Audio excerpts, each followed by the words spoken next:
Alright, so here's the full question.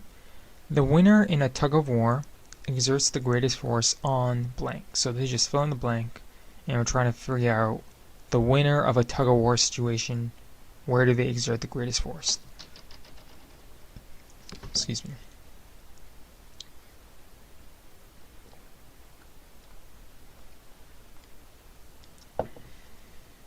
Alright. So let's look at what the junior tutor wrote over here. In a tug-of-war, the force exerted on the rope by both teams is the balance force with no acceleration of the rope in either direction. If the teams want to win, then the greatest force is to be exerted on the ground for all of them to accelerate backwards. Because at any force on the rope will be equal for both teams, but to win the game, forces on the ground is responsible.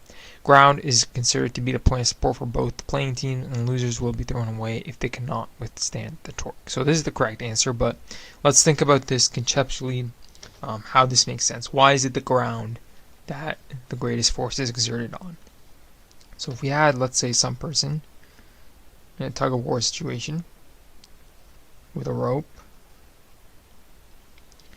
and they would be kind of just pulling on the rope, but we know that the point of support will be on the ground. So we have the ground over here, and they're supported by their feet. So although they're pulling on the rope, the only reason that they're able to do so is because of they're pushing, essentially they're applying a force on the ground, because usually you think that your feet are pushing, they're applying a force this direction on the ground in the x-axis. It could be like more of an angled direction, but we'll look at it in the x-axis.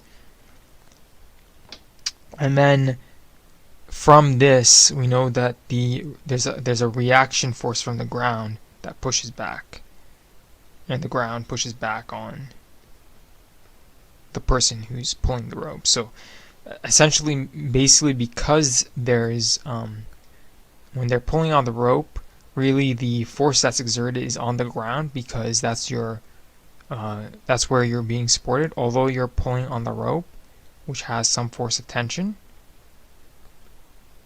and then there's another force of tension that's pulling back on the other side. We know that the winner of this situation would be whoever pushes on the ground more, which would essentially help them pull the rope even more, and then it would make the F net in their direction. So the F net direction will start pulling in their direction, because they're applying, or they're exerting, the greatest force on the ground.